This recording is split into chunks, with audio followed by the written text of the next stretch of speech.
हमको कहा है कि टाइम पीरियड हम जानते हैं 2 √L/G होता है और इसमें हमको कहा है कि जो L है उसका वैल्यू 20.0 और उसमें 2 मिलीमीटर का एक्यूरेसी है।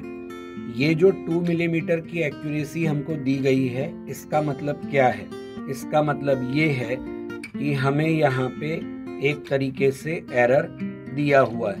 अब ध्यान रहे लेंथ सेंटीमीटर में है, एरर हमारी मिलीमीटर में, तो बेटर होगा हम इसको पूरा का पूरा ही सेंटीमीटर में ले लें। आगे क्या बोला है? आगे बोला है टाइम फॉर 100 ऑसिलेशन। इस बात पर ध्यान देना कि ऑसिलेशन कितने दिए हैं? 100 ऑसिलेशन के लिए 100 सेकेंड हमको लग रहे हैं। तो पहले यहाँ पे टाइम पीरियड जब हम निकालेंगे तो हमें ये बात समझनी होगी कि time period is not 100 second, ये तो 100 ऑसिलेशन का टाइम पीरियड है। टाइम पीरियड होगा 100/100 दैट इज 1 सेकेंड। अब आगे पढ़ते हैं सवाल को, तो कहा है रिस्ट वॉच का रिजोल्यूशन 1 सेकेंड है। इससे हम क्या समझे? इससे हम ये समझे कि वंस अगेन देखो एरर देने के तरीके अलग अलग हैं। जब लेंथ की बात की गई तो एरर के लिए एक्यूरेसी जो है उसकी मदद से तुम्हें बताया कि ये एरर है। इसी तरीके से तुम्हें ये बताया टाइम पीरियड में कि रिजोल्यूशन 1 है।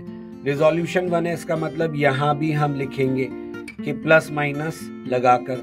अब यहाँ पे 1 सेकेंड का रिजोल्यूशन मतलब क्या? एरर 1 सेकेंड की हो गई। तो भाई जब टाइम पीरियड ही 1 सेकेंड आया है तो एरर 1 सेकेंड कैसे हो सकती है? क्वेश्चन को दोबारा पढ़ो। 100 ऑसिलेशन के लिए टाइम 100 सेकेंड लग रहा है और रिजोल्यूशन 1 सेकेंड का है।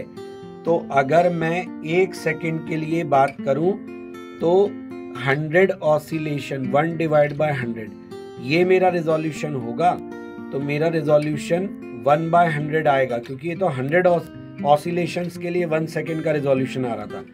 तो ये हमारे पास टाइम पीरियड आ गया।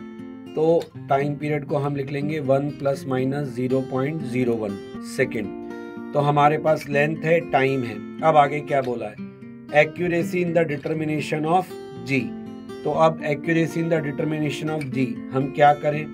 T² 4π² L/G, G = 4π² L/T²। और हम जो एरर का नॉर्मली फॉर्मूला जानते हैं उससे हम सीधे लिख सकते हैं ΔG/G × 100, क्योंकि आंसर जो है वो परसेंटेज में मांगा गया था। तो ΔG/G × 100, ΔL/L × 100, क्योंकि ये तो प्रोपोर्शनल है, और T² तो पावर हो जाएगी सामने, एक्सपोनेंट वाला रूल होता है ना, तो 2ΔT/T × 100। इस क्वेश्चन के अंदर एरर देने का जो तरीका था बस वही इंपॉर्टेंट था, वही समझने वाला था। दूसरी चीज जो सीखने की थी वो ये थी कि भाई ये जो 1 सेकेंड रिजोल्यूशन बोला है ये 100 ऑसिलेशंस के लिए बोला है। बस ये दो बातें अगर आपको समझ में आ गई तो बस अब क्वेश्चन में कुछ बचा ही नहीं।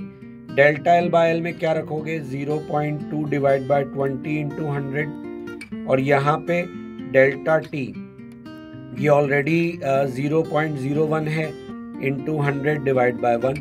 तो ये कितना आ गया? ये हो गया हमारा 0. ये तो 2 बन गया और यहाँ पे ये हो गया 2, यानी आंसर आ गया 4%। 4% is the answer of this question.